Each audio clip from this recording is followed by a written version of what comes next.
In 2005, a valve was fitted upside down on a flask containing highly toxic radioactive waste removed from a nuclear submarine. The flask travelled 400 miles on mainline train routes from the dockyard in Plymouth to Sellafield in Cumbria. Devonport Management Limited, who own the dockyard, have reportedly admitted that it was lucky that there were no radioactive leaks.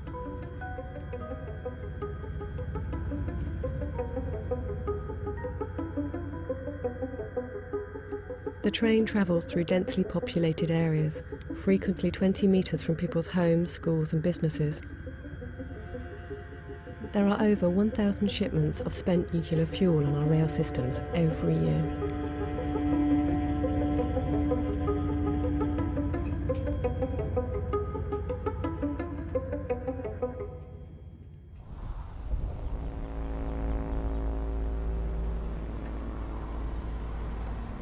Nuclear power in the UK started really after the war, and it was really all about getting plutonium for more nuclear weapons, and then from that the spread of civil nuclear reactors certainly happened from the 50s through the 60s, 70s and into the 80s. So we now have a fleet of about 11 or 12 working reactors here in the UK, which account for about 18% of our electricity.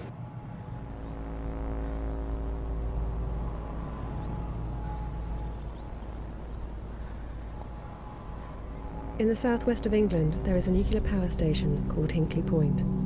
Every week, out of public view, spent nuclear fuel is loaded into containers. These travel through country lanes to Bridgwater, where the container is then loaded onto a train. This happens every week.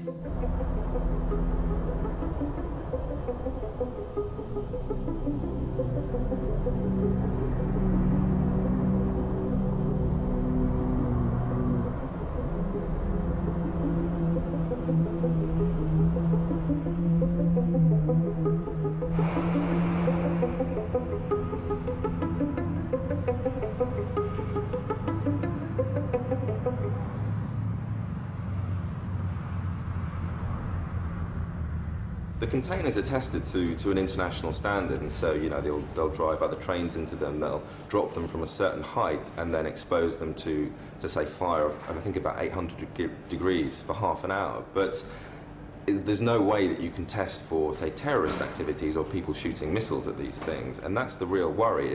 If terrorists planted a bomb or there was a fire, say, in a tunnel where temperatures can get up to about 8,000 degrees, there's no guarantee that these nuclear flasks will maintain their integrity. And if something were to go wrong, then the consequences could be potentially devastating.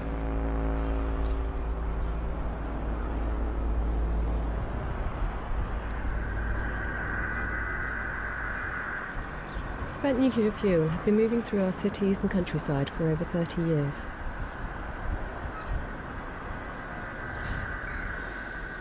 There has been no official record of accidents during that time, except for a derailment in the Bridgwater siding when, luckily again, the container was reported to have been empty.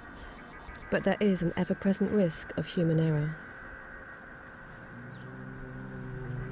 The nuclear waste trains have been running with such regularity that in 2006 Greenpeace produced a nuclear waste train timetable. According to their spokesperson, this timetable is still valid.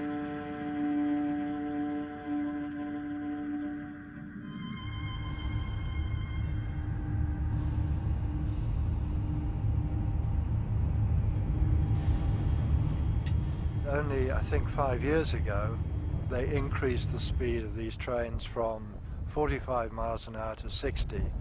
And what the industry has been trying to do is to normalise these transports, to say to the general public, well, there's no difference between these and any other rail freight that comes up.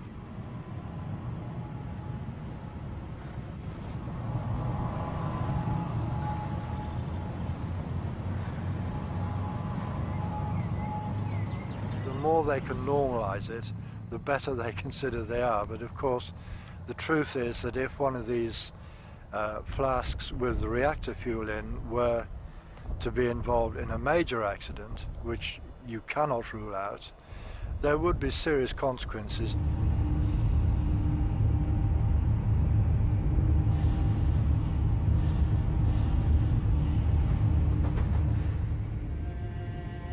mind-boggling that these highly radioactive waste trains are left standing idle and are driving around the countryside without many people knowing about it.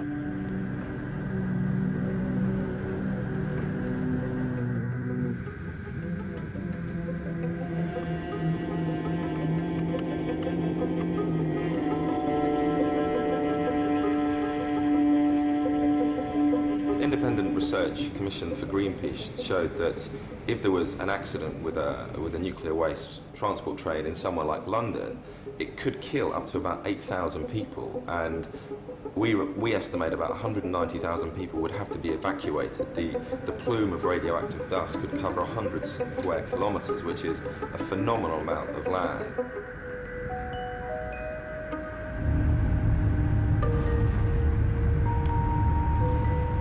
Very easy for people to get close to them and perish the thought that terrorists would do this, but we know that the terrorists involved in the London atrocities had the plans for the Sizewell B nuclear reactors.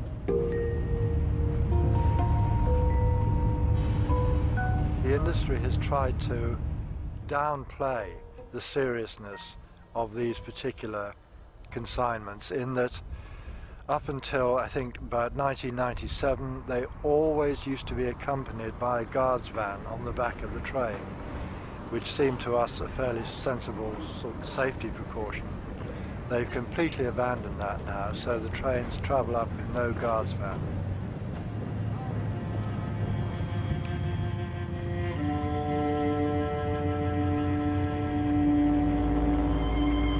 Nuclear power, although it contributes about 18% of our electricity, of our overall energy, it only accounts for about 3.6%. So nuclear does nothing to help heat our homes or power businesses and things like that.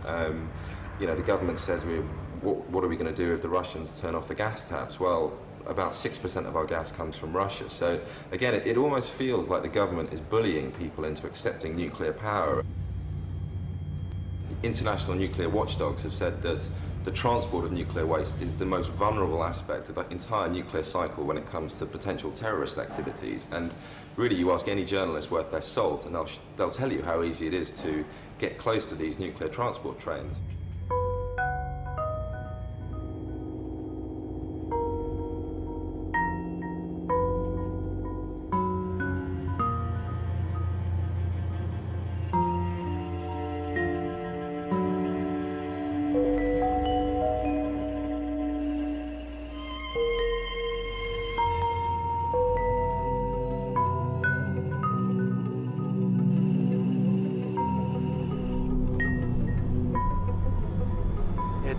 Takes its time to get up here. It'll leave a power station down, say, in the southwest on one particular afternoon.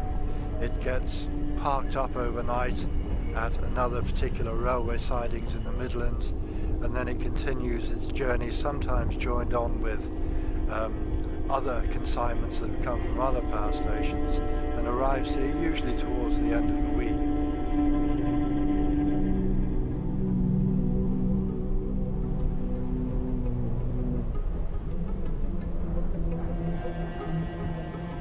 What happens effectively is that the fuel from the reactors from all the UK's power stations is sent up here by rail, and it arrives at the site, and eventually it is put through what is best described as a laundry service, where the fuel gets treated in nitric acid and goes through a whole number of chemical processes, and they recover from that reactor fuel uranium and plutonium. That is the whole justification for doing it.